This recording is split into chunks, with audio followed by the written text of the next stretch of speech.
कुछ दिनों पहले हमने आपको भोपाल से एक कहानी दिखाई थी जहां गंदे नाले के पानी से सब्जियों को सींचा जाता था। इन जहर बुझी सब्जियों को बाजारों में लुक छिपकर बेचा जाता था। और अब ऐसी ही कहानी इंदौर से भी सामने आई है, जहां गंदे नाले के पास ही बड़े पैमाने पर सब्जियां उगाई जा रही हैं। नाले के गंदे पानी से उगाई सब्जियां जहरीली होती हैं, फिर भी इन सब्जियों को इंदौर के बाजारों में धड़ल्ले से बेचा जा रहा है। देखिए हमारे संवाददाता अक्षय मिश्रा की रिपोर्ट। तस्वीरें इंदौर से हैं। हल्की धूप और हवा से खेतों में लहलहाती इन हरी सब्जियों को देखिए, एकदम फ्रेश लग रही होंगी, लेकिन असल में ये प्रोटीन से भरपूर सब्जी नहीं है, बल्कि जहर है। दूषित पानी के दंश को झेलने वाला इंदौर अब पानी तो साफ पी रहा है, लेकिन सब्जी अभी भी जहरीली ही है। वजह है इस खेत के पास से बहता हुआ गंदगी से भरा नाला।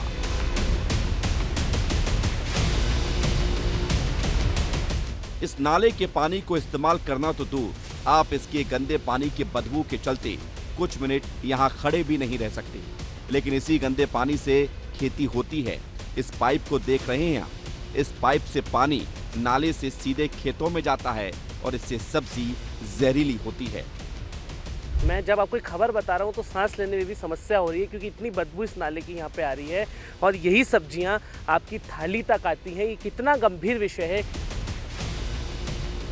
ये मेन रोड से आप आएंगे तब भी इस नाले की जो बदबू है वो आपके नाक तक आएगी, तो सोचिए उस वहाँ पर कितनी गंदगी होगी।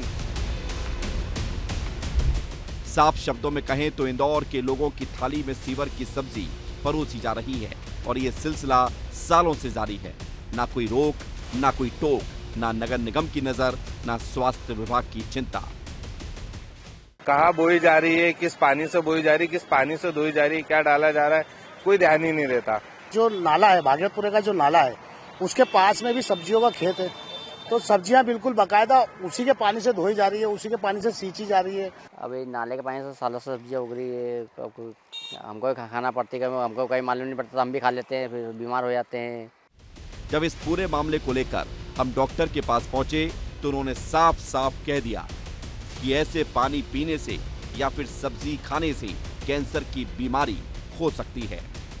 नाले का या सीवेज का पानी हमारे वेजिटेबल्स पे यूज किया या फ्रूट्स पे यूज किया तो उस पानी में हो सकता है कि कई जो है हार्मफुल पैथोजेंस हों, बैक्टीरिया है, वायरस है, प्रोटोजोआ है या कुछ और दूसरे तरह के हैं। और अगर हम उन वेजिटेबल्स को रॉ खाते हैं तो उसकी वजह से भी हम ह्यूमंस को भी प्रॉब्लम हो सकती है, कि मतलब कोलेरा है या फिर डायरिया है, ये सब बीमारी होने के चांस रहते हैं।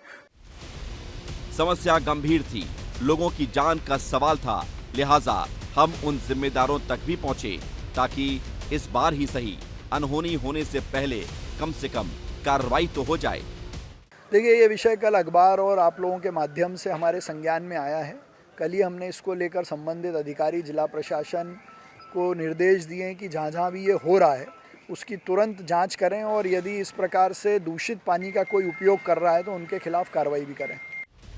महापौर ने आदेश दिए हैं, लेकिन बात चिंता की है, क्योंकि एक बार फिर इंदौर के लोगों की सुरक्षा और सेहत खतरे में है। कमी अब भी प्रशासनिक अमले की है। एक तरफ लोग गंदे पानी की मार झेल रहे हैं तो दूसरी तरफ जहरीली सब्जियों की। प्रशासन को अब इसके लिए कड़ा और सख्त कदम उठाना होगा। विस्तार न्यूज के लिए संवाददाता अक्षत मिश्रा की रिपोर्ट। वैसे इंदौर इन दिनों दूषित पानी की चुनौती से उबरने की कोशिश कर रहा है। ऐसे में जहरीली सब्जियों से भी जनता को बचाने की जिम्मेदारी शासन, प्रशासन और नगर निगम की बनती है। ये जहरीली सब्जियां खाकर लोग बीमार होंगे। ऐसे में जरूरी है जिला प्रशासन इनको मौके पर पहुंचकर नष्ट करे और ऐसी गंदी जगह सब्जियों की खेती को होने से भी रोके।